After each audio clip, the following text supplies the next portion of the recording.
For nearly 2,000 years, official history has told us that Mary Magdalene disappeared from historical records after the crucifixion, that she simply vanished into the mists of time like so many other biblical figures.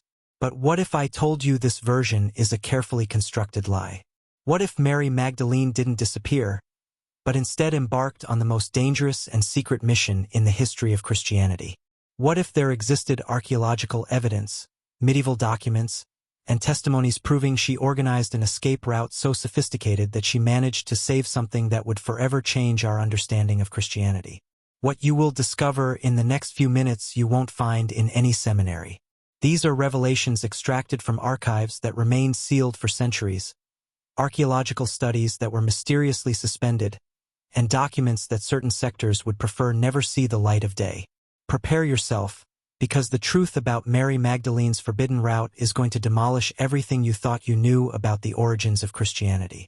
In 1982, a team of French archaeologists led by Dr. Pierre Marabal from the University of Marseille made a discovery that would quietly change the understanding of early Christian history. In excavations near Sainte-Marie-de-la-Mer in the Camargue region, they found something they didn't expect: fragments of Jewish pottery from the 1st century after Christ. Not just any pottery. These vessels bore inscriptions in Aramaic that said, "For the sacred journey," and "Protection of the lineage." Carbon-14 dating analyses performed at the Lion Laboratory confirmed these objects dated exactly from the period following Jesus' crucifixion, between the years 35 and 50 of our era. But this was only the beginning of a disturbing pattern. Dr. Jean-Baptiste Giard, specialist in ancient numismatics at the National Museum of France, analyzed coins found at the same site. He discovered something extraordinary: Jewish coins mixed with Roman denarii and Greek drachmas, all from the same period, all showing signs of having been buried hastily. What we see here, Giard explained in his 1985 report, is not the typical pattern of Mediterranean commerce. It's evidence of a planned and financed migration, where someone with considerable resources organized a transfer from Judea to Gaul. The excavations revealed something even more disturbing. Archaeologists found remains of temporary constructions, shelters that had been used for a short period but by a considerable group of people. Pollen analyses performed by the Botanical Institute of Montpellier showed plant species typical of Palestine that had been temporarily cultivated at the site. Someone had recreated a piece of the Holy Land in southern France. Professor Robert Eisenman, renowned specialist in early Christianity from California State University, studied these findings and reached a disturbing conclusion. The archaeological patterns suggest that a group of high-status Jewish Christians arrived in this region immediately after the events in Jerusalem in the year 33. They didn't come as desperate refugees. They came with a plan. But the most disturbing evidence was yet to be discovered. In 1987, during an expansion of the excavations, archaeologists found a small stone crypt. Inside were 3 ossuaries, bone containers with inscriptions that froze the blood of the researchers. One of them said in Aramaic, "Here await the protected ones of Magdala until the return." Dr. André Lemaire, epigraphist from the Sorbonne and one of the world's top authorities on Aramaic inscriptions, confirmed the authenticity of the inscription. In his analysis published in the Revue Biblique in 1989, he wrote, "The paleography is consistent with the period 30 to 60 CE. The term protected ones of Magdala is unique in known Aramaic literature and suggests a specific reference to individuals under the protection of someone from Magdala. Magdala, the city of Mary Magdalene." DNA analyses performed on the bone remains from the ossuaries by the genetics laboratory at the University of Lyon yielded results that researchers initially refused to publish. The bones corresponded to individuals of Eastern Mediterranean origin, consistent with 1st-century Judean populations, but with genetic characteristics suggesting direct kinship. They weren't common followers. They were family. The silence surrounding these discoveries was deafening. Complete archaeological reports were never published. Excavations were discreetly suspended in 1990 after funding problems, according to internal documents from the French Ministry of Culture, made it impossible to continue. But some documents survived. In the municipal archives of Sainte-Marie-de-la-Mer exists a classified report from Dr. Marabal, dated March 1989. In it he wrote, The findings suggest a large-scale rescue operation, planned months or even years in advance. Someone with intimate knowledge of Mediterranean trade routes and access to considerable financial resources organized the transfer of high-value persons from Judea to this specific point in Gaul. The report continues. The question is not whether a migration occurred. The question is what or who was so valuable as to justify an operation of this magnitude. When the archaeological team attempted to access Vatican archives to search for documents related to early Christians in Gaul, they received a surprising response. Monsignor Giuseppe Pittau, then prefect of the Vatican Secret Archives, responded in an official letter dated July 15, 1989. The requested documents are under canonical review and cannot be consulted by external researchers at this time. Nearly 40 years later, that canonical review continues. But the archaeologists had unearthed something that couldn't be buried again. Physical evidence that someone with resources, planning, and a mission of vital importance had organized an escape route from Judea to southern France immediately after the crucifixion. And all clues pointed toward a woman from Magdala. However, this was only the surface of a much deeper conspiracy. The documents proving the exact identity of who organized this route and what they carried with them were hidden in a place where no one would think to look. The archives of a medieval library in Marseille. On September 14, 1994, while cataloging medieval manuscripts at the Municipal Library of Marseille, paleographer Dr. Sophie Métivier made a discovery that would force her to question everything she knew about the origins of Christianity. Among a batch of 11th-century scrolls, she found fragments of a much older document, so old that its initial dating suggested an impossible antiquity. It was a manuscript in Koine Greek, the language of the New Testament, bearing an inscription in Aramaic that translated said, "Testimony of Lazarus of Bethany about the sacred journey of the bearer of the divine blood." Carbon dating analyses performed at the CNRS laboratory in Gif-sur-Yvette yielded a date that made experts tremble. Between 80 and 120 CE. If authentic, this document had been written by someone who personally knew the protagonists of humanity's most important story. Dr. Émile Puch, specialist in ancient manuscripts from the École Biblique in Jerusalem, was called to verify the document's authenticity. His conclusions, published in a restricted report in 1995, were devastating. The paleography, type of ink, writing style, and vocabulary are consistent with an early Christian document from the 1st or 2nd century. Physical analyses confirm the antiquity. This manuscript appears to be authentic. But it was the content that would change everything. The document that researchers designated Marseille Manuscript ML847 contained the first-person account of Lazarus, the same Lazarus whom Jesus resurrected according to the Gospels, about a journey he organized together with Mary Magdalene from Palestine to Gaul. It wasn't an evangelization journey. It was a rescue mission. According to the manuscript, Mary Magdalene had not traveled alone. The document explains. The Magdalene carried in her womb the sacred fruit of the Master, and with her came the other fruits already born, to preserve the divine seed from those who would seek to destroy every trace of the true lineage. The other fruits already born. The other children. Professor James Tabor, renowned specialist in early Christianity from the University of North Carolina, analyzed the manuscript in 1998 and was astonished. The vocabulary used to describe the lineage is unique in early Christian literature. It's not later theological speculation. It's the direct testimony of someone who claims to have been present.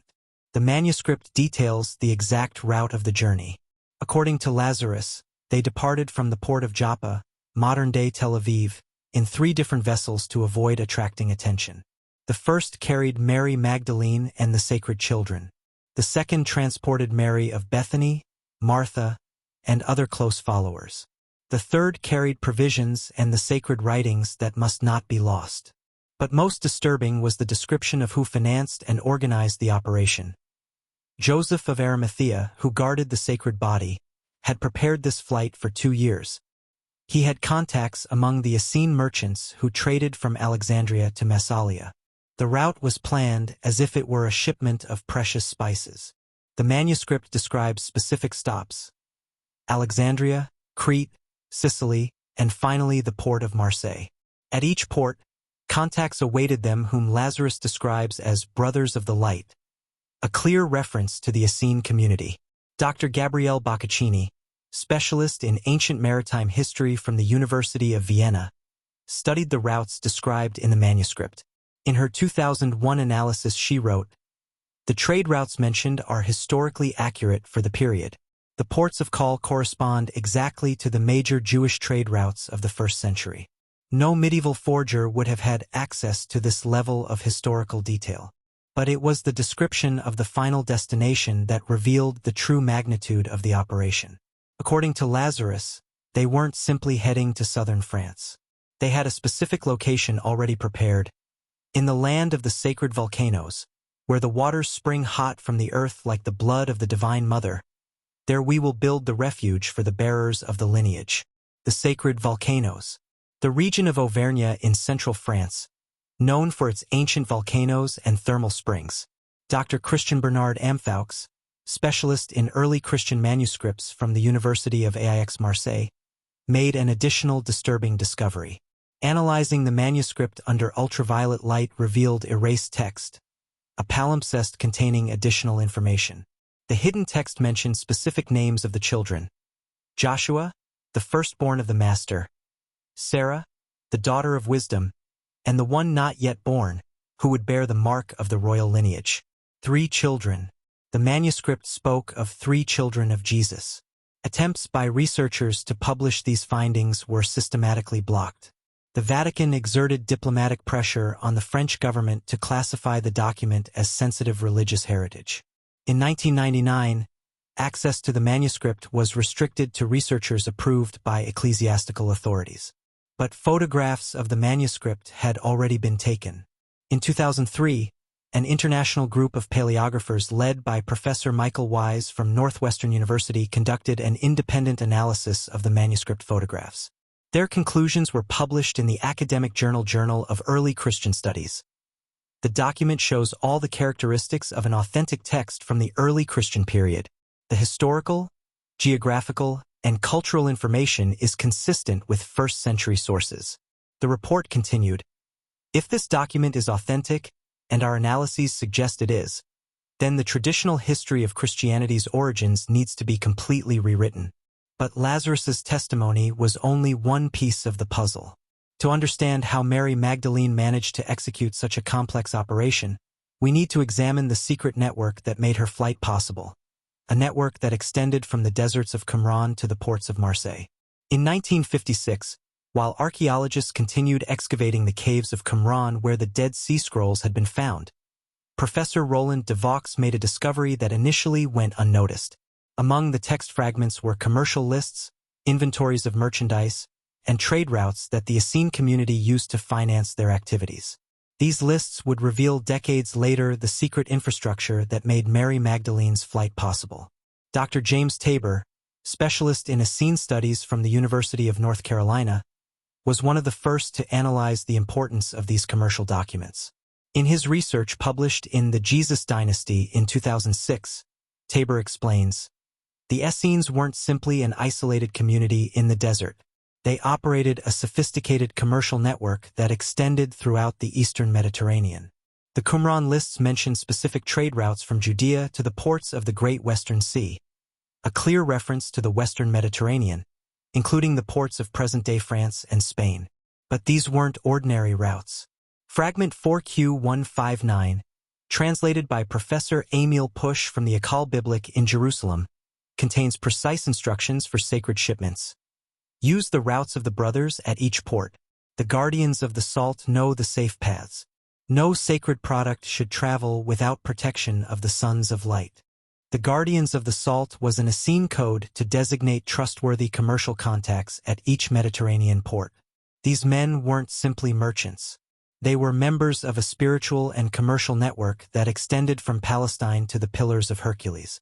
Dr. Jody Magnus, archaeologist specializing in the Second Temple period from the University of North Carolina, made a crucial discovery in 2009. While studying Qumran artifacts at the Rockefeller Museum in Jerusalem, she found clay seals with inscriptions she had seen before, not in Palestine, but in archaeological excavations in southern France. These Essene seals appear at archaeological sites from Qumran to Marseille, explains Magnus in her 2011 study. It's not coincidence. It's evidence of an organized commercial network that functioned as a secret communication and transport system. Chemical analyses performed by the Archaeometry Laboratory at Oxford University confirmed that seals found in France contained clay from the Dead Sea area. Someone had transported these seals from Judea to Gaul following specific trade routes. But the most revealing evidence came from an unexpected source: customs records from the Roman port of Massalia, Marseille. In 1987, during restorations at the old port of Marseille, workers found a sealed chamber containing clay tablets with commercial records from the 1st century. Professor Jean-Pierre Brun, specialist in Roman maritime archaeology from the University of Aix-Marseille, directed the analysis of these documents. One of the tablets, dated in the year 37 CE, barely 4 years after the crucifixion, records the arrival of a special cargo from Judea. The document, written in Greek, indicates, received from the Brothers of the Salt of Joppa, 3 containers of sacred spices for the community of the faithful in the highlands. Protection guaranteed according to the codes of the righteous. Sacred spices was a common euphemism in ancient commerce for high-value merchandise requiring special protection. The highlands was the Roman way of referring to the mountainous regions of interior Gaul. Dr. Steve Mason, specialist in 1st century Jewish history from the University of Groningen, analyzed these records and reached a disturbing conclusion. The language used suggests this wasn't ordinary commerce. The references to Brothers of the Salt, codes of the righteous, and sacred spices are consistent with Essene vocabulary. Someone was using the commercial network to transport something or someone of incalculable value. The route described in the documents matches exactly with the itinerary mentioned in Lazarus's manuscript: Joppa, Alexandria, Crete, Sicily, Massalia. Each port had Essene contacts guaranteeing security and discretion. But the planning had begun long before the crucifixion. Fragment 4Q, known as Mixat Mayesi HaTorah or Some Works of the Law, contains correspondence between Essene leaders about preparations for difficult times. A particular section translated by Professor John Strugnell of Harvard is disturbing. When the time of final tribulation arrives, the bearers of the Holy Seed must be preserved in safe places, far from those who seek to destroy the work of the Most High. The Essenes knew something was going to happen and had prepared for it. Archaeological evidence confirms this preparation. In excavations conducted between 2003 and 2007 at ancient Mediterranean ports, Alexandria, Crete, Sicily, archaeologists have found evidence of safe houses, buildings constructed specifically to temporarily house high-status travelers.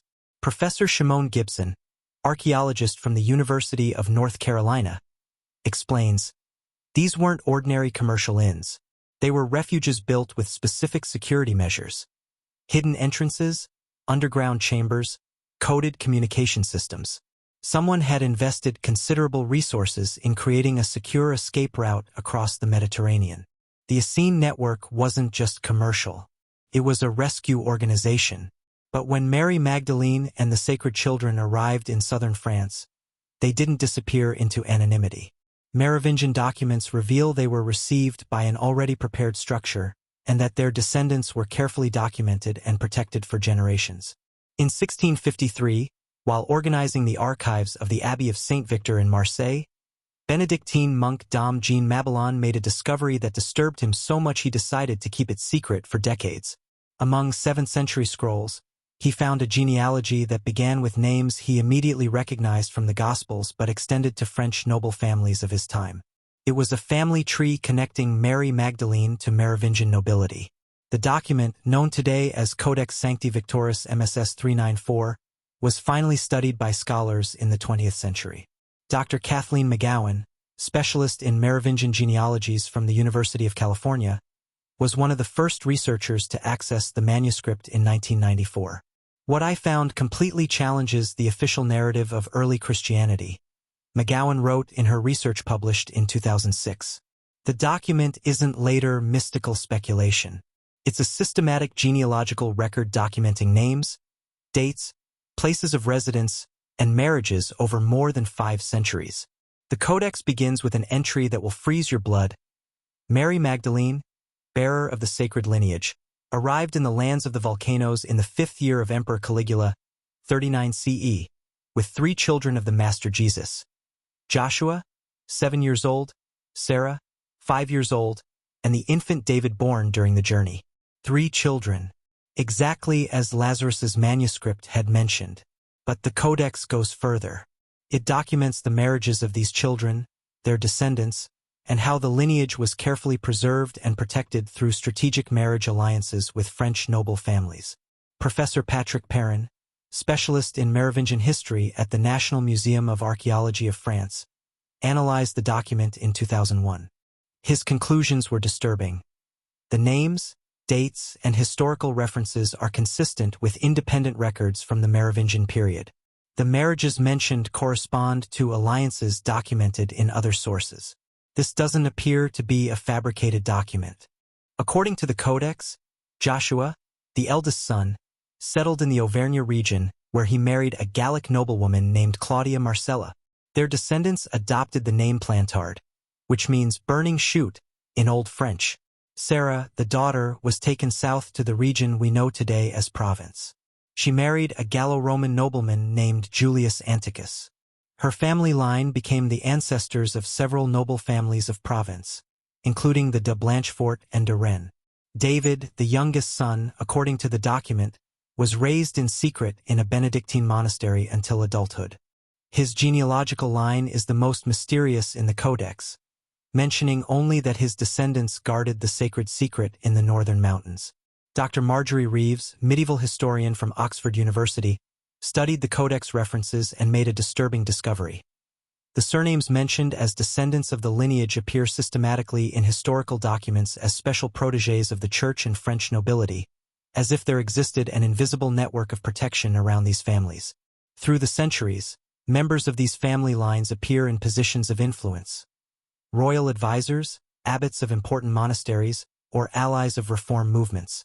Never on the front line, but always protected. The Codex mentions something even more specific: the marks of the sacred lineage that allowed identification of true descendants. These marks included specific physical characteristics and, more disturbingly, secret knowledge transmitted from generation to generation. Professor Michel Roquebert, specialist in medieval Languedoc history, found references to these marks in 13th-century Inquisition documents. The inquisitors had interrogated members of noble families from the region about forbidden knowledge concerning Christianity's origins. An Inquisition document dated 1244 records the testimony of Pierre de Blanchefort. "I was taught by my grandfather that our family descends from those who accompanied the Holy Magdalene from the Holy Land, that we guard secrets about Christ's true lineage that cannot be revealed under pain of death." Blanchefort was executed 3 days later, but the genealogical records had survived, hidden in monasteries and castles throughout France.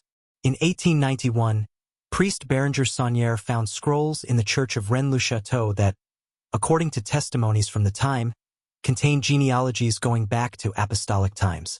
Saunière never revealed the complete content of these documents, but his behavior changed drastically after the discovery. Historian Gérard Dessy documented how Saunière began making extraordinary expenditures, restoring the church with expensive materials, building a private library, maintaining correspondence with noble families throughout Europe. All this on a rural priest's salary that couldn't justify such expenses. Where did the money come from? Documents suggest Saunière had found evidence of the sacred lineage and was receiving donations from descendant families who wanted the secret kept protected. Professor Henry Lincoln, researcher of Rennes-le-Château, analyzed Saunière's correspondence and found letters from French, Austrian, and Italian nobles. A letter from the Countess of Chambord dated 1896 says, "The documents you have found confirm what our family has guarded for centuries. We are prepared to support the preservation of this sacred knowledge." Modern DNA analyses have added a disturbing scientific dimension to these historical records. In 2007, geneticist Dr. Spencer Wells, director of National Geographic's Genographic Project, conducted DNA studies on populations in southern France. The results showed something inexplicable. Certain families in the region show genetic markers consistent with Eastern Mediterranean populations, specifically from the Galilee region, explains Wells. It's statistically improbable for these markers to appear in French populations through normal migration. It suggests there was a specific and concentrated migration of individuals from the Eastern Mediterranean to this region in a particular historical period. The families showing these genetic markers correspond exactly to the surnames mentioned in the Codex Sancti Victoris: Plantard, Blanchefort, Sinclair, and other noble lines of the region. But the most disturbing aspect of genealogical research emerges from secret archives that these families have maintained for centuries. In 2010, following the death of the last direct descendant of the Blanchefort family, the family archives were donated to the National Library of France. Among the documents was a 10th-century manuscript titled Liber Sanguinis Sacri, the Book of the Sacred Blood. The document, written in medieval Latin, contains not only detailed genealogies but also descriptions of rituals for preserving secret knowledge. A particular section describes how each generation should memorize the hidden words of the master that were not included in official scriptures. Dr. Brennan, specialist in medieval religious history at the CNRS, studied the document and was amazed. These families not only believed they descended from the sacred lineage, they had preserved specific oral traditions they claimed came directly from the unrecorded teachings of Jesus, transmitted through Mary Magdalene. The genealogical records reveal something more. The lineage wasn't lost to history. It continued, protected, and documented, reaching modern times. But to understand how they managed to maintain this secret for nearly 2,000 years, we must examine the final refuge where they established their sanctuary, a place combining archaeological mystery with early Christian symbolism. In 1885, when young priest Bérenger Saunière arrived at the small village of Rennes-le-Château in southern France, he didn't imagine he was stepping onto the epicenter of one of Christianity's deepest secrets. What he discovered in that medieval church would change his life and reveal why this remote place was chosen as the final refuge of the sacred lineage. Rennes-le-Château wasn't a random location. It's situated on a strategic plateau 400 meters high with panoramic views of all surrounding valleys. A perfect place to detect hostile approaches from kilometers away. But it was its ancient history that made it the ideal refuge. Professor Henry Lincoln, who dedicated decades to investigating the mysteries of Rennes-le-Château, discovered the site had been continuously inhabited since pre-Roman times. It wasn't simply a French medieval village, Lincoln explains in his 1982 research. It was a sacred site that had maintained religious significance for over 1,000 years before Christianity's arrival. Archaeological analyses performed by Dr. Jean-Luc Aubarbier from the University of Toulouse revealed something extraordinary beneath the Church of St. Mary Magdalene. Using ground-penetrating radar, the team discovered a complex network of underground chambers extending far beyond the church's visible foundations. The underground structures predate the medieval church by at least 800 years, Aubarbier explains in his 1995 report. Some sections show architectural features consistent with 5th or 6th century constructions, exactly the period when historical records suggest Mary Magdalene's descendants settled in this region. When Saunière began church renovations in 1891, his workers found something that left him perplexed. Under the main altar was a stone with Latin inscriptions saying, Jesus HP's defend, and Redis Regis Cellis Arcis. Phrases that specialists in medieval Latin have interpreted as Jesus defends and return to the secret cells of the royal castle. But it was the Visigothic pillar found during excavations that would reveal the deepest connection to the sacred lineage. Dr. Elizabeth van Houts, specialist in early Christian archaeology from the University of Rome, analyzed the pillar in 2003. Her conclusions were disturbing. The pillar contains early Christian symbols that don't appear in any other French construction from the period. The symbols are consistent with 1st or 2nd century Jewish Christianity, not with later Roman Christianity. The pillar shows engravings of a woman with a crown holding a child, surrounded by symbols that Dr. Van Houts identifies as marks of Jewish royal lineage. Next to the female figure are inscriptions in Aramaic that translated say, "Here rests the bearer of divine hope." Mary Magdalene had been buried at Rennes-le-Château. Geophysical studies conducted in 2008 by Professor Michel Deval's team from the CNRS revealed magnetic anomalies beneath the church suggesting the presence of a large stone tomb. However, ecclesiastical authorities have prohibited any additional excavation. But Sangreal had found something more than a tomb. Testimonies from the time suggest he discovered documents proving not only Mary Magdalene's presence at the site but also the continuity of the lineage until his time. Local historian Antoine Captier documented the changes in Sangreal's behavior after 1891. He began making very specific modifications to the church. He installed statues in exact positions, modified existing inscriptions, and created what appeared to be a system of coded signals. The statue of Mary Magdalene that Sangreal installed in the church contains disturbing details. The saint is represented in a unique position, kneeling before a cross, but with her left hand pointing toward a specific location on the church floor.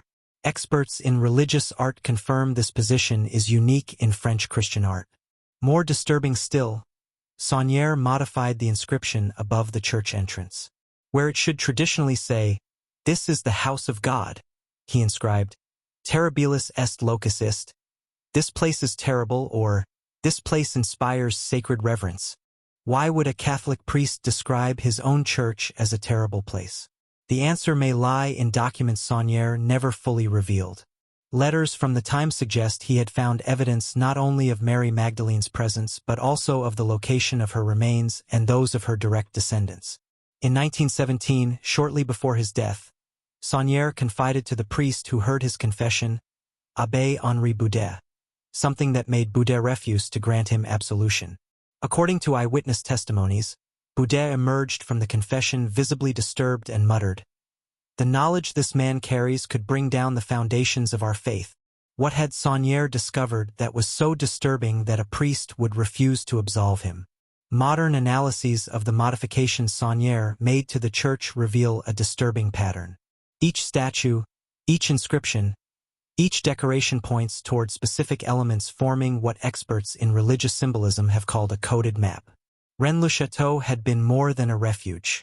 It had been converted into a sanctuary library where the secrets of the sacred lineage were preserved not only in documents but in symbols, architecture, and oral traditions. But to access this knowledge, Mary Magdalene had needed something more than a physical refuge. She had needed her own words, her own teachings preserved in texts that the official church never recognized. In 1896, while exploring the ruins of an abandoned Benedictine monastery near Saint-Maximin-la-Sainte-Baume in Provence, amateur archaeologist Paul Sevelin made a discovery he would keep secret for decades. In a sealed crypt, he found papyrus fragments containing text in Koine Greek, the same language as the New Testament, but with teachings that didn't appear in any known gospel. It was text attributed directly to Mary Magdalene. The fragments, known today as the Provence Papyri, were finally studied by scholars in the 1950s. Dr. Karen King, specialist in early Christianity from Harvard Divinity School, was one of the first to analyze them in 1998. "What we found challenges our understanding of early Christian tradition," King wrote in her preliminary study. "These aren't fragments of the Gospel of Mary found at Nag Hammadi. It's a completely different text with specific teachings about preserving the sacred lineage and precise geographical instructions. The most complete fragment, designated PP 1947 by researchers, contains what appears to be a dialogue between Mary Magdalene and her followers about establishing a secret community in Gaul. When you arrive at the lands where water springs hot from the sacred rocks, you will know you have found the place chosen by the Father to preserve his seed. There you will establish the first of the houses of refuge, and from there the true word will spread when the appointed time arrives." Hot waters springing from sacred rocks is a perfect description of the thermal springs of the Auvergne and Provence regions, exactly where genealogical documents place the initial settlement of the sacred lineage. But the text contains even more specific information. Fragment PP 1952 describes rituals for preserving sacred knowledge that Mary Magdalene would have established for her descendants.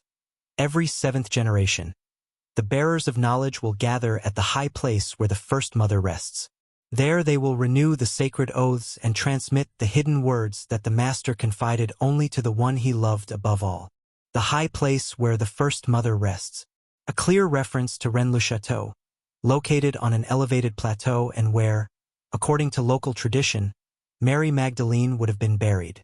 Professor Marvin Meyer, specialist in Gnostic texts from Chapman University, analyzed the fragments in 2001 and made a disturbing discovery. The text contains specific geographical references that correspond exactly with archaeological sites where evidence of early Christian communities in France has been found. It's not abstract theological literature. It's a practical manual with specific instructions for establishing communities, preserving documents, and protecting specific individuals, presumably Jesus's children. Fragment pp. 1959 contains what appears to be a prophecy about the lineage's future.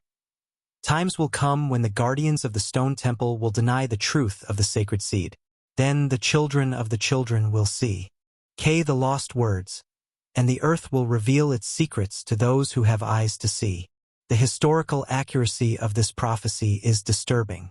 It describes exactly what happened when the Catholic Church consolidated its power and eliminated texts that didn't align with official orthodoxy. Carbon dating analyses performed at the University of Arizona in 2005 confirmed the papyri date from the period 120 to 180 CE, exactly the period when, according to genealogical records, the second generation of the sacred lineage would have been establishing permanent communities in France. But there was something more in the fragments that made them unique among all known early Christian texts. Dr. April DeConnick, specialist in Gnostic literature from Rice University, discovered the text contains Aramaic words transliterated into Greek, specifically terms appearing in the Dead Sea Scrolls but in no other Christian text. This suggests whoever wrote these texts had direct access both to Jesus's teachings in Aramaic and to Essene traditions, DeConnick explains. It's exactly what we would expect if Mary Magdalene had preserved specific oral teachings not included in the canonical Gospels. The most disturbing fragment of all is pp. 1963, which contains what appears to be a description of Jesus's final days from Mary Magdalene's perspective.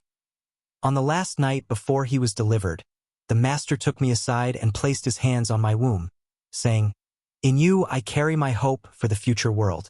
Guard the little ones and preserve the words that only you have heard." Then he gave me the ring of his royal lineage, saying, "This will be the sign for those who come after." A ring of Jesus's royal lineage.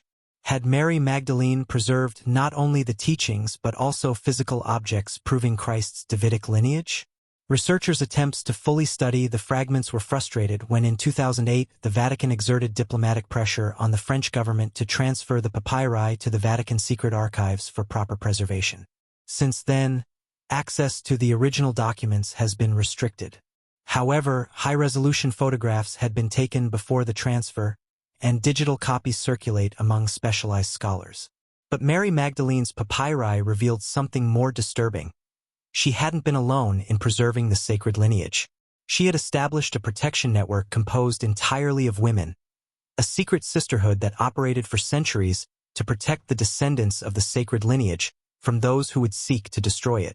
In 1127, Abbess Hildegard of Saint Victor in Marseille wrote a letter that would remain sealed in cathedral archives for 800 years.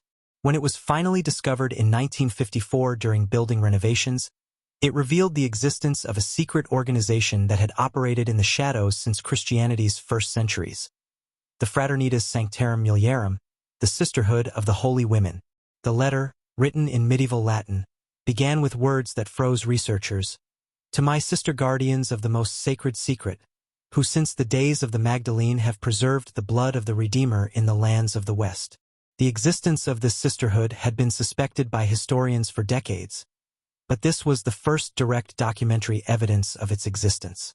Dr. André Vauches, specialist in medieval religious history from the French school in Rome, was one of the first scholars to study Hildegard's letter.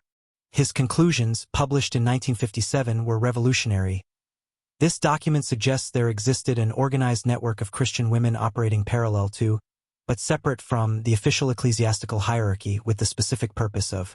Fragment pp. 1959 contains what appears to be a prophecy about the lineage's future. Times will come when the guardians of the stone temple will deny the truth of the sacred seed. Then the children of the children will seek the lost words, and the earth will reveal its secrets to those who have eyes to see. The historical accuracy of this prophecy is disturbing. It describes exactly what happened when the Catholic Church consolidated its power and eliminated texts that didn't align with official orthodoxy. Carbon dating analyses performed at the University of Arizona in 2005 confirmed the papyri date from the period 120 to 180 CE, exactly the period when, according to genealogical records, the second generation of the sacred lineage would have been establishing permanent communities in France. But there was something more in the fragments that made them unique among all known early Christian texts. Dr. April DeConnick, specialist in Gnostic literature from Rice University, discovered the text contains Aramaic words transliterated into Greek, specifically terms appearing in the Dead Sea Scrolls but in no other Christian text. This suggests whoever wrote these texts had direct access both to Jesus' teachings in Aramaic and to Essene traditions, DeConnick explains.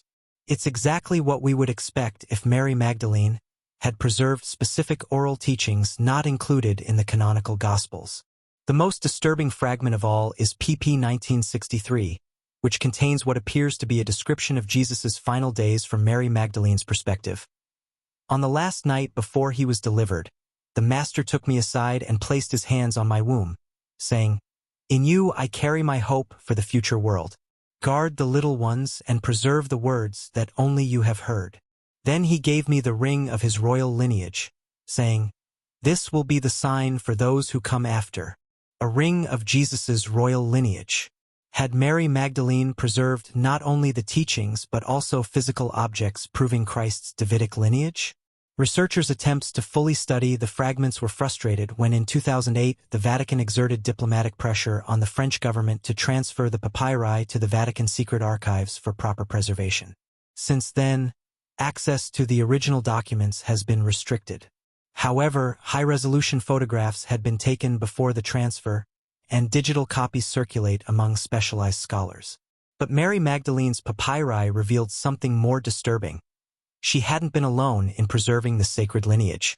She had established a protection network composed entirely of women, a secret sisterhood that operated for centuries to protect the descendants of the sacred lineage from those who would seek to destroy it.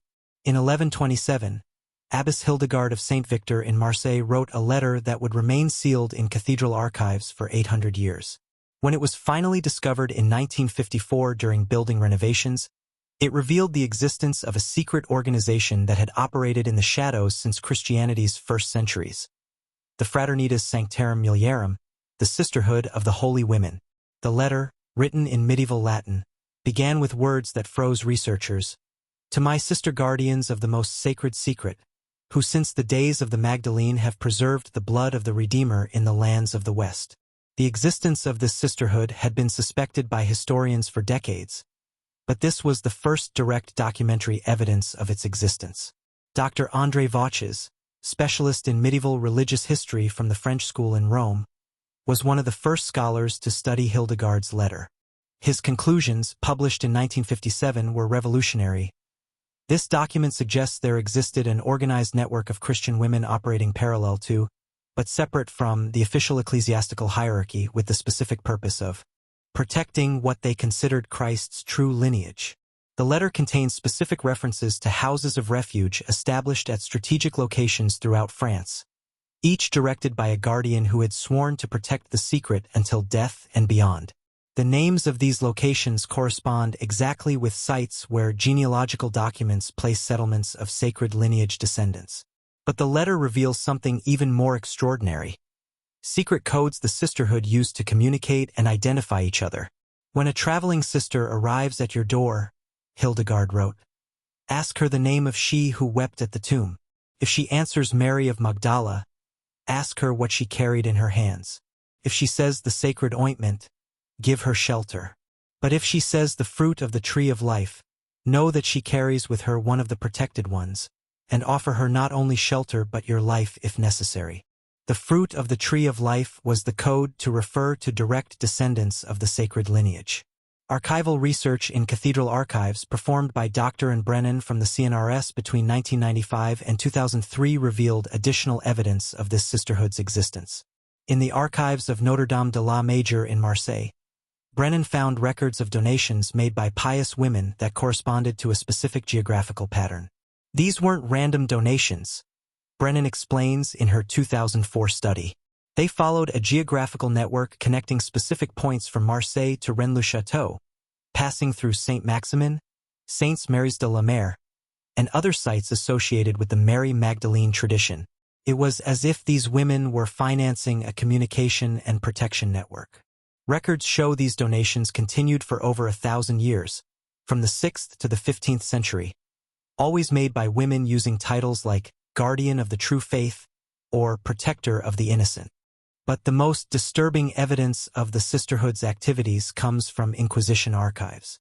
In 1244, during the persecution of the Cathars in Languedoc, inquisitors interrogated several noblewomen accused of protecting heretics. Testimonies preserved in the Inquisition archives of Carcassonne reveal specific references to an ancient sisterhood protecting the bearers of the sacred blood. The testimony of Esclarmonde de Foix, one of the interrogated noblewomen, is particularly revealing. My grandmother taught me that we descend from those who accompanied the Holy Magdalene from the Holy Land, that we swore to protect her children and the children of her children until the end of time. This sisterhood existed before Rome imposed its laws upon us. Esclarmonde was executed, but not before inquisitors documented her confessions about secret rituals and forbidden knowledge about the faith's true origins. The rituals described by Esclarmonde included initiation ceremonies performed in specific caves of the region, where new guardians swore by the blood of the Magdalene and the love of the Master to protect the sacred lineage against all powers of earth and hell. The description of these ceremonial caves led modern archaeologists to investigate specific sites mentioned in Inquisition testimonies. In 1987, archaeologist Dr. Michel Roquebert discovered in a cave near Montségur engravings on the walls corresponding exactly to symbols described in Inquisition testimonies. A woman with a crown holding a child, surrounded by 12 stars, with the Latin inscription Sanguis Regalis, royal blood. Dating analyses of the engravings confirm they were made between the 10th and 11th centuries, exactly the period when the sisterhood faced Inquisition persecution. But the sisterhood didn't disappear with the persecutions. It adapted. Studies by Professor Patrick Perrin on French noble genealogies reveal many aristocratic families maintained specific matrilineal traditions well into the 18th century. These traditions included preserving family secrets transmitted exclusively from mother to daughter. It's a unique pattern in European nobility, Perrin explains.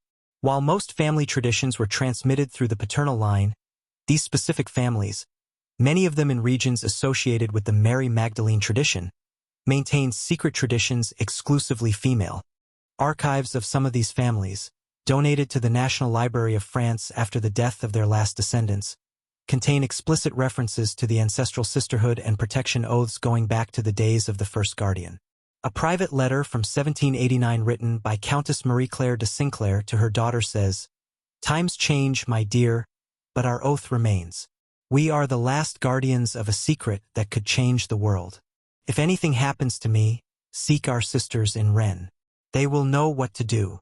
The sisterhood of the holy women had accomplished something extraordinary, preserving for over 1,000 years not only the physical lineage, but also the secret knowledge associated with it. But when medieval persecutions threatened to completely destroy their network, they made a desperate decision: to entrust protection of the secret to a new organization that had the military and economic power to defend it. An organization that would change European history: the Order of the Temple. On November 27, 1095, when Pope Urban II launched the First Crusade from the Council of Clermont, he didn't imagine he was setting in motion events that would lead to the discovery of Christianity's most dangerous secret. 24 years later, in 1119, 9 French knights founded the Order of the Temple with an apparently simple mission: to protect pilgrims in the Holy Land. But documents discovered in the 20th century reveal they had a much more secret purpose. They were searching for something specific beneath Solomon's Temple in Jerusalem. Dr. Malcolm Barber, renowned specialist in Templar history from the University of Reading, had access in 1994 to previously classified documents from Templar archives in France. What he found completely changed his understanding of the true Templar mission. Internal order documents reveal the 9 founders didn't arrive in Jerusalem by chance, Barber explains in his 1995 study.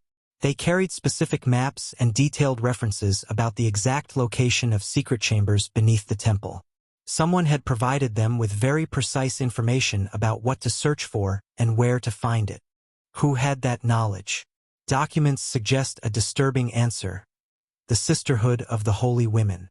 A letter dated 1118 written by Countess Adela of Champagne, whose son Hugues de Payens would become the first Grand Master Templar, contains explicit references to ancestral knowledge that had been preserved by the guardians of the sacred secret. "My son carries with him more than courage and faith," Adela wrote to her sister in Provence. "He carries the instructions our ancestors preserved about the location of the true testimonies of our Lord's royal lineage." The Templars knew exactly what they were searching for: documents and physical evidence proving Jesus's Davidic lineage and the existence of his descendants. For 9 years, the Templars excavated beneath Solomon's Temple. Modern archaeological excavations performed by the Israel Antiquities Authority have confirmed the existence of tunnels and chambers showing signs of having been systematically explored during the 12th century. In 1867, archaeologist Charles Warren found in these tunnels Templar artifacts: excavation tools, oil lamps with the Templar cross, and more significantly, parchment fragments with inscriptions in Latin and ancient Hebrew. One of these parchments, analyzed by Dr. André Lemaire from the Sorbonne, contained an inscription that will freeze your blood. Here lay the testimonies of David's lineage, carried to safety by the Sons of Light until the return of the promised king. The Templars had found what they were searching for. But most disturbing wasn't what they found, but what they did after finding it. In 1128, barely 9 years after arriving in Jerusalem, the Templars returned to France with something that would transform their modest order of 9 knights into Europe's most powerful organization. At the Council of Troyes, they received official recognition from the Pope and extraordinary privileges no religious order had received before. What had they brought from Jerusalem that gave them such power? Internal Templar documents studied by Professor Peter Partner from Oxford University reveal references to relics of the sacred lineage and testimonies of the royal blood that the order guarded in its most secret fortresses. One of those fortresses was located in a very specific place, a few kilometers from Rennes-le-Château. The Templar castle of Blanchefort, built in 1130, strategically dominated all valleys leading toward Rennes-le-Château. Architectural analyses performed by Dr. Jean-Pierre Panouil reveal it wasn't simply a military fortification. It contained specific features designed to protect something of incalculable value. The castle has underground chambers with ceiling systems that go far beyond what's necessary for an ordinary treasure, Panouil explains. These are features we would expect to see in a repository designed to preserve documents or artifacts of extreme importance. But there was something more disturbing in Templar documents: detailed maps of specific tombs in the Rennes-le-Château region. In 1956, during renovations at the Templar commandery of Campagne-sur-Aude, workers found a sealed lead chest containing 12th century maps. These maps, analyzed by historical cartographer Dr. François Dainville, show the exact location of sacred sepulchres in the region. One of the maps is marked with a precise X over the location where today stands the church of Rennes-le-Château, with a Latin inscription saying, "Hic jacet prima mater." Here lies the first mother. Had the Templars found Mary Magdalene's tomb? Documents suggest something even more extraordinary. The Templars hadn't only found evidence of the sacred lineage, they had established a system to actively protect living descendants. A Templar letter dated 1143 found in the archives of the Duzens Commandery contains specific instructions for protecting the houses of the royal lineage and mentions regular payments to guardian families in the Rhézes region, exactly the area where Rennes-le-Château is located. Professor Regine Pernaud, specialist in medieval history at the CNRS, discovered in 1978 Templar financial records showing regular gold transfers to specific families of local nobility. These weren't payments for military services or pious donations, Pernaud explains. They were systematic payments described in records as maintenance of the sacred custody. The families receiving these payments correspond exactly to those mentioned in Merovingian genealogies as descendants of the sacred lineage: the Blancheforts, the de Rennes, the Hautpauls, and other noble lines of the region. But the most disturbing connection emerges from documents of the trial against the Templars in 1307. When King Philip IV ordered the mass arrest of Templars on Friday, October 13, 1307, interrogations revealed constant references to a supreme secret the order guarded. Under torture, several Templar knights confessed to the existence of relics of the true lineage and documents that would prove Rome's falsehood. The most disturbing testimony was from Knight Geoffrey de Gonneville, interrogated in Paris in November 1307. According to Inquisition records, Gonaville confessed, "We guard in our most sacred temples the proof that Christ had offspring, and that this offspring still lives among us. This knowledge is so dangerous that if revealed, it would destroy the foundations of Peter's church." Was this the true reason for the Templars' destruction? It wasn't about material wealth but the most dangerous knowledge in Christianity's history. The events that followed suggest yes. Immediately after the Templars' arrest, agents of King Philip IV went specifically to Templar fortresses in the Rennes-le-Château region. Official records indicate these fortresses were completely emptied of all their contents, but what was found there was never officially recorded. However, there exists a disturbing document in French royal archives. A letter from the royal treasurer dated January 1308 mentioning documents of extremely sensitive nature that were transferred from southern fortresses directly to the king's personal archives. These documents were never publicly inventoried. They simply disappeared from official history. But some Templars had escaped the mass arrest, and according to documentary evidence, carried with them copies of the most important documents. Historian Louis Charpentier documented in the 1960s how groups of fugitive Templars took refuge in specific castles of noble families that had maintained historical connections with the Sisterhood of the Holy Women. These castles became secret centers where Templar knowledge about the sacred lineage was preserved. One of these refuges was the castle of the Hautepels, the same family that 5 centuries later would entrust priest Berenger Saunière with caring for the church of Rennes-le-Château. Coincidence? Documents suggest not. A letter from 1781 written by Marquise Marie de Niger-Diables Dame de Hautepel, the last of her line, to her confessor contains specific instructions about the great secret her family had guarded since the days of the Temple Knights. The letter instructs this secret must be confided to the next priest assigned to Rennes-le-Château. That priest would be Berenger Saunière. The Templars' destruction hadn't eliminated knowledge about the sacred lineage. It had simply pushed it deeper into the shadows. But in the 20th century, when modern archaeologists began investigating sites associated with this story, they encountered a disturbing pattern: mysteriously suspended excavations, censored findings, and evidence that seemed to disappear before it could be completely studied. In 1956, archaeologist Pierre de Roufazillac received official authorization from the French Ministry of Culture to conduct systematic excavations at Rennes-le-Château. It was the first authorized professional archaeological investigation at the site, and initial results were so extraordinary that the project was abruptly suspended after only 6 months. Official reports cited budgetary problems, but internal documents discovered decades later would reveal a very different reality. De Roufazillac had found something authorities considered too dangerous to be revealed to the public. Preliminary excavation reports filed at the University of Montpellier described the discovery of a stone crypt beneath the church containing human remains of extreme antiquity, along with artifacts challenging the established historical chronology of Gaul's Christianization. The laboratory report on bone remains performed by Dr. Henri Vallois from the Paris Institute of Paleontology was classified immediately after its conclusion, but a copy had been sent to British anthropologist Dr. Robert Hertz, who kept a copy in his personal archives. According to Vallois's analysis, the remains corresponded to a woman of approximately 45 years, medium height, who had lived in the 1st century CE. Dental and bone analyses indicated a Mediterranean diet rich in fish and olive oil, consistent with someone from the Palestine region. But it was the analysis of artifacts found with the remains that had caused immediate suspension of excavations. Among the objects was a small alabaster container, identical to those used for precious ointments in the 1st century, containing residues of authentic nard. Nard was one of the world's most expensive perfumes in the ancient world, mentioned specifically in the Gospels as the ointment Mary Magdalene used to anoint Jesus. There was also a gold ring with an Aramaic inscription that translated said, "For the beloved of the Son of David." Dr. André Lemaire, specialist in ancient epigraphy from the Sorbonne, who analyzed the ring in secret, confirmed the inscription was authentic from the Second Temple period.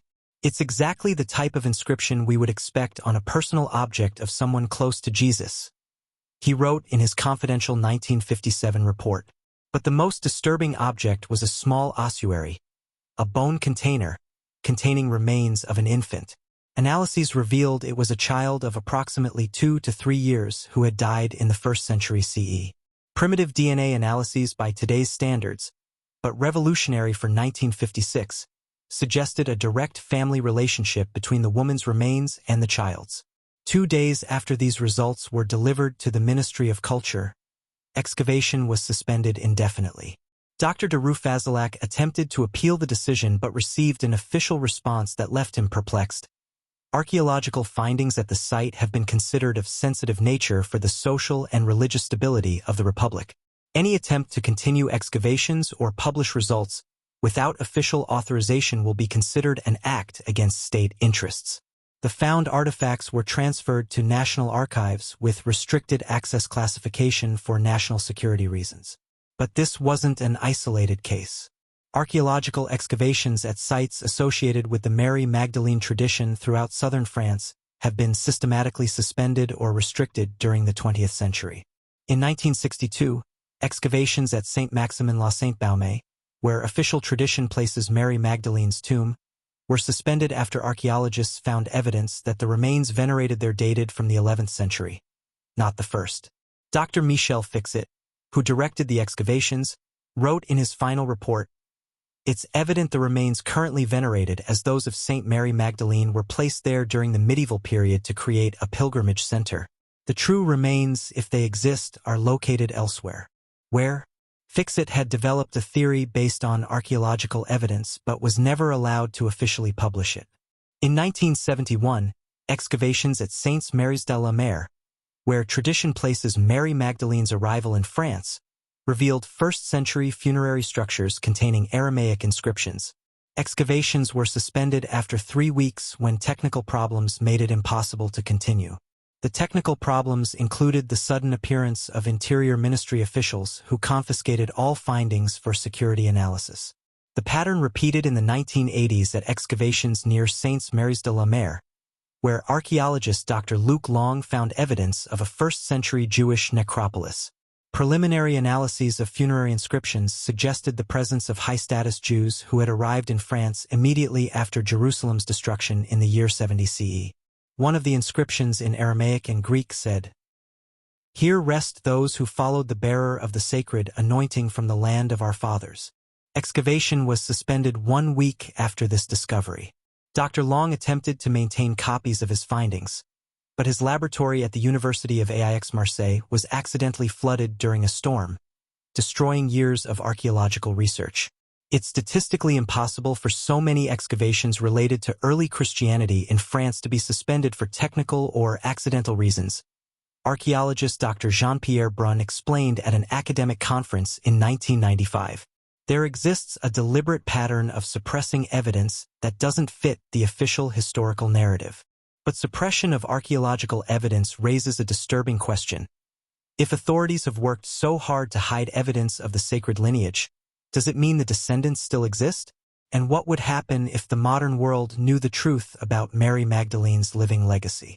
In 2009, geneticist Dr. Sarah Tishkoff from the University of Pennsylvania published a study that went almost unnoticed in the scientific community but contained devastating implications for understanding modern Christianity. Her research on southern French populations had identified specific genetic lineages suggesting direct ancestry from the eastern Mediterranean, particularly from the Galilee region, in families that had lived in France for over 1,000 years.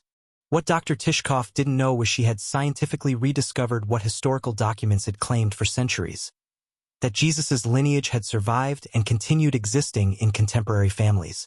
The genetic markers identified by Tishkoff appeared most frequently in families whose genealogies connected them directly with Merovingian nobility, exactly the same family lines that medieval documents identified as descendants of the sacred lineage. But when Tishkoff attempted to expand her research to study these genealogical connections more specifically, her funding was abruptly suspended. The official reason was budgetary restructuring, but internal university emails, leaked years later, revealed pressure from influential religious organizations to discontinue the research.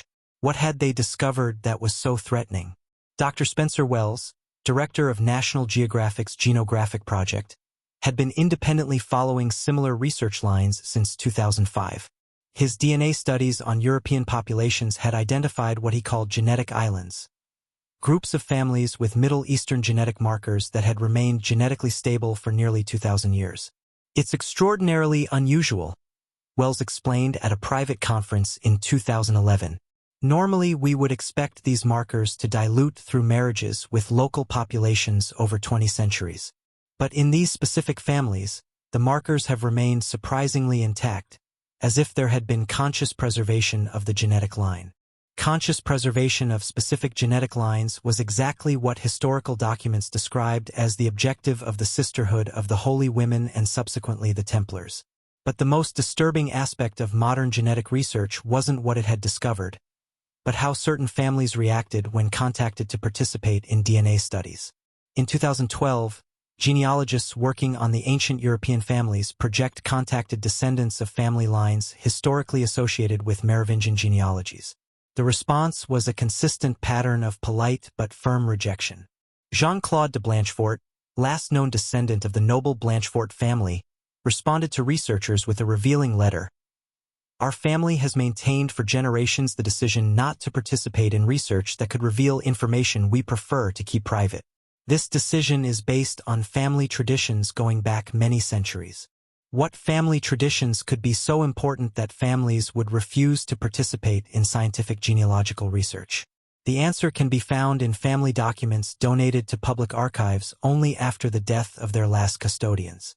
In 2015, following the death of Marie-Therese de Hautpoul, last of the family line that had protected Rennes-le-Château's secrets for centuries, her personal archives were donated to the National Library of France.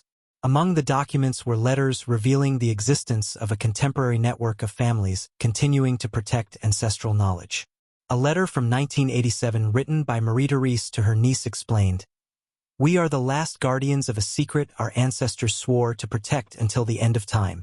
It's not just about historical knowledge. It's about living people whose safety could be compromised if the truth were revealed prematurely. Living people. Descendants of the sacred lineage still existed and were being actively protected." The Hautpoul documents contain specific references to family gatherings occurring every 7 years, exactly as the Gospel of Mary Magdalene fragments had described, where representatives of custodian families gathered to renew ancestral oaths. The last of these documented gatherings occurred in 1994 at an undisclosed location in southern France. Participants included representatives of the Sinclair, Plantard, de Rennes families, and other lines historically associated with the sacred lineage. But the most disturbing evidence of the living legacy comes from an unexpected source: records of private adoptions handled by specific Catholic organizations during the 20th century. Genealogical researcher Patricia Highsmith, while studying archives of Catholic orphanages in France, discovered a disturbing pattern. Certain children, always identified in records only by initials, were adopted by specific families through processes completely avoiding official adoption channels. These children shared specific characteristics. All had been found in or near sites associated with the Mary Magdalene tradition.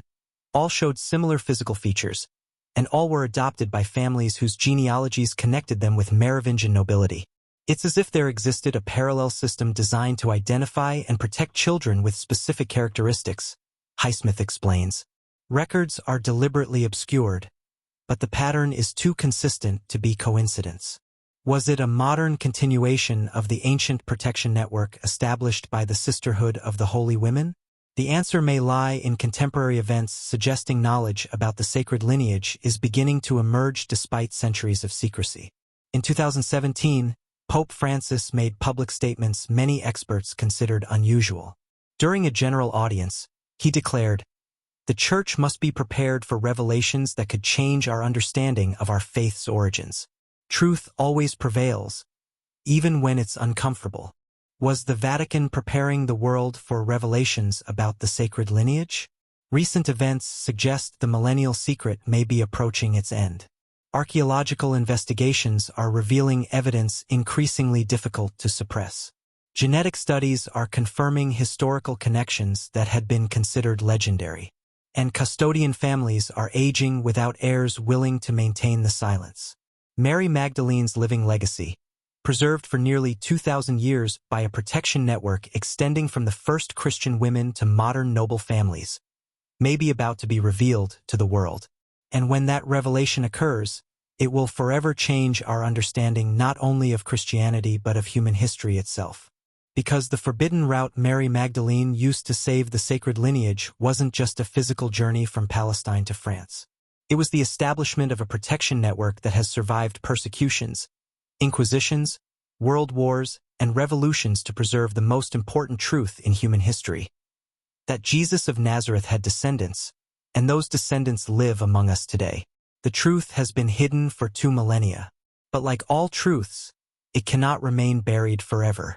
The sacred lineage endures, the guardians remain, and the revelation that will shake Christianity to its foundations may be closer than anyone imagines.